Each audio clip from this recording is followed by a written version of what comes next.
Imagine opening your account and seeing $10 million in profits, only to find out it never existed. That's exactly what happened when the largest Ponzi scheme in history collapsed, wiping out fortunes overnight. But how did one man fool the world, Wall Street, and even the US government into believing his lies for nearly 40 years? Money has a strange power over us. It fuels ambition, builds empires, and in the wrong hands, destroys lives.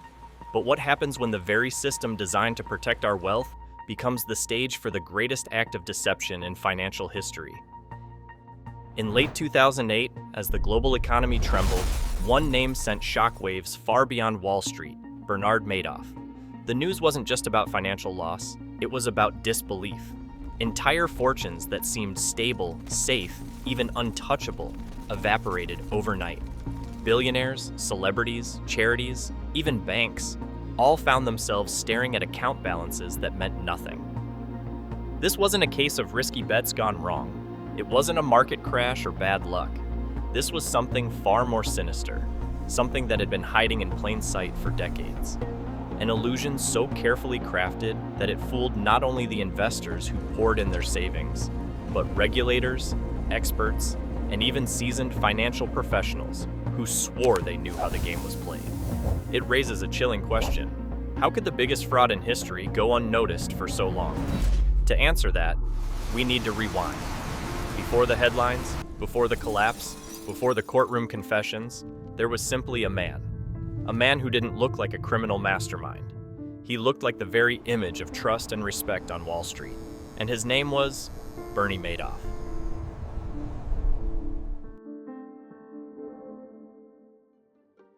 Bernard Lawrence Madoff didn't appear out of nowhere. Born in Queens, New York in 1938, he came from an ordinary middle-class family. He wasn't born into the wealthy circles of Wall Street, but from a young age, he understood ambition. After a brief stint studying law, he pivoted to finance, starting his own investment firm in 1960 with just $5,000 he had saved from working as a lifeguard and sprinkler installer. At first glance, his story was the classic American dream. A self-made man building something from the ground up. By the 1970s and 80s, Madoff had gained a reputation as an innovator.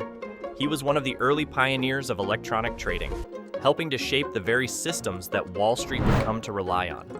His firm, Bernard L. Madoff Investment Securities, wasn't just another player in the market. It was respected, trusted, and often admired. Madoff himself rose to prominence, eventually becoming the chairman of NASDAQ, one of the largest stock exchanges in the world. In the eyes of many, this wasn't just a successful financier. This was a man who was Wall Street, calm, confident, understated. He wasn't flashy like other traders of the era. He cultivated something even more powerful: exclusivity. His private investment advisory business was invitation only. Clients weren't recruited, they begged to get in, and those who did often considered it a privilege. Celebrities, wealthy families, charitable organizations, even European banks lined up for the chance to invest. For them, Madoff wasn't just a money manager. He was a financial wizard who seemed to have cracked the code of consistent, safe returns. Year after year, Madoff delivered what others couldn't. Stability, a steady 10 to 12%, no matter if the market soared or crashed. To most, that made him a genius. To others, it made him untouchable. After all, who would dare question the man at the very center of Wall Street's inner circle? But behind that calm exterior, something was brewing. The world saw trust and prestige. What they couldn't see was the machinery of deception already in motion, an illusion so big, it would eventually collapse under its own weight. For decades, Bernie Madoff's world was one of quiet power. While other financiers boasted of risky bets and flashy lifestyles, Madoff's brilliance was in his consistency. He didn't promise to double your money overnight. He didn't gamble with exotic strategies. Instead, he offered something much more seductive: safety. Year after year, clients would receive statements that looked almost too perfect. A steady 10 to 12% return, no matter what the markets did. Stock market crashes, recessions, bubbles, none of it seemed to matter. Madoff's clients always came out ahead. And in finance, predictability is gold. But Madoff's real genius wasn't in making money, it was in making people believe. He understood human psychology better than most. Instead of aggressively chasing clients, he turned exclusivity into his weapon. If you wanted to invest with him, you needed to know the right people. You needed to wait. Sometimes, you even had to beg. And when you finally got in, you became part of a secret circle. Clients felt special, almost chosen. This aura of exclusivity created trust. After all, if billionaires, celebrities, and global banks trusted him, who was going to question it? This was the illusion. Not just money on paper, but the belief that Madoff had unlocked a financial formula no one else could replicate. Behind the polished facade, there was no secret formula. There were no trades, no brilliant strategies. The entire operation was a classic Ponzi scheme, dressed in a suit and hidden behind respectability.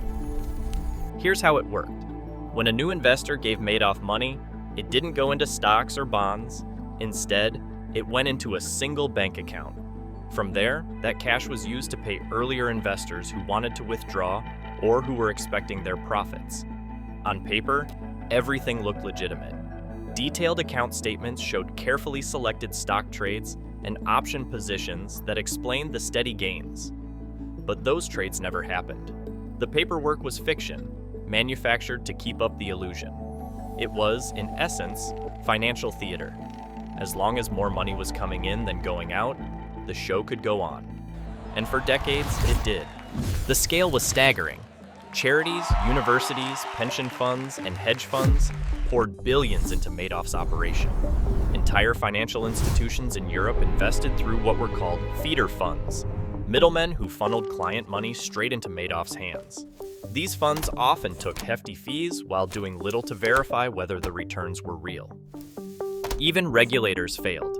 The SEC investigated Madoff multiple times after receiving complaints and tips, some even from whistleblowers like Harry Markopoulos, who mathematically proved that Madoff's returns were impossible.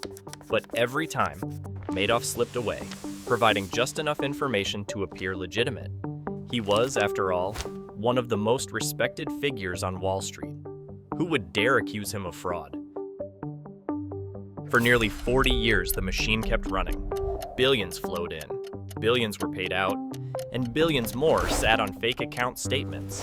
By 2008, those paper statements showed over $65 billion in assets. In reality, there was only a fraction of that. Just billions in investor deposits, slowly being siphoned away. Every fraud has a breaking point. For Madoff, it came in 2008, when the global financial crisis hit. Markets around the world collapsed, and suddenly investors needed cash. They turned to Madoff, demanding redemptions. In normal times, Madoff could handle withdrawals. New investors' money came in, and he used it to pay out old ones. But this time, the balance flipped. Investors requested nearly $7 billion in redemptions. Madoff had only about $300 million in liquid cash left. The illusion had reached its limit.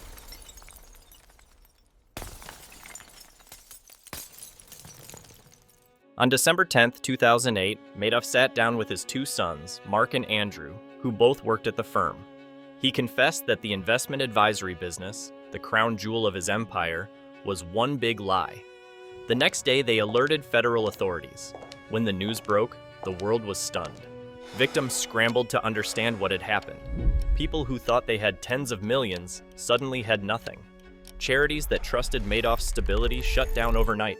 Wealthy families saw generations of savings vanish. Even seasoned banks were caught off guard. The numbers were staggering. Around $17 to $20 billion in actual money lost, and over $65 billion when counting the fictitious profits. It was the largest Ponzi scheme in history, and it had been hiding in plain sight. In March 2009, Bernie Madoff stood in court and admitted everything. He was sentenced to 150 years in prison, where he would remain until his death in 2020. But for many victims, the damage could never be undone. Fortunes were gone, trust was shattered, and the idea of safe returns would never mean the same again. Madoff's empire wasn't built on financial genius. It was built on psychology, on trust, exclusivity, and the universal desire to believe in something safe, certain, and too good to question. The collapse of Bernie Madoff's empire was more than just a financial scandal. It was a mirror held up to human nature, exposing not just the greed of one man, but the vulnerabilities in all of us. Why did so many people believe him? Because they wanted to. His promise wasn't wild riches or overnight success. It was something far more powerful: certainty. A steady, predictable return in a world where nothing is ever guaranteed. That illusion of safety was irresistible. Madoff's scheme thrived on three pillars: trust, exclusivity, and silence. He carefully built trust by projecting calm authority. He created exclusivity by making people feel lucky just to be allowed into his fund. And he relied on silence, because once you were inside, you didn't want to ask too many questions. To doubt him meant risking your place in the circle. In the end, the victims weren't just investors. They were charities that could no longer serve communities, retirees whose life savings vanished, families forced to sell homes and restart from nothing. Madoff stole money, yes, but more than that, he stole futures, dreams, and faith in the very idea of security. And yet the real lesson here isn't just about Bernie Madoff. It's about us. It's about our tendency to ignore red flags when the story is too good, when the numbers look too perfect, when asking questions might cost us the answer we want to believe. The truth is, scams don't survive because of genius alone. They survive because of trust, and because deep down, people want them to be real. Bernie Madoff's name will forever be linked to deception on a historic scale, but his story is also a reminder. In finance and in life, when something feels too good to be true, it usually is. Bernie Madoff's empire is gone, but the questions it left behind remain. Could something like this happen again? Could another figure with enough charm and the right connections build an illusion so convincing that even the world's smartest investors fall for it? History tells us the answer is yes, because as long as there's money, there will be trust. And as long as there's trust, there will always be someone ready to exploit it. But here's what I want to know from you. If someone promised you steady, guaranteed returns, safe from the chaos of the markets, would you have trusted them? Or would you have walked away, suspicious that the deal was too perfect to be real? Drop your thoughts in the comments. Because in the end, this story isn't just about Madoff. It's about what any of us might believe if the promise was sweet enough.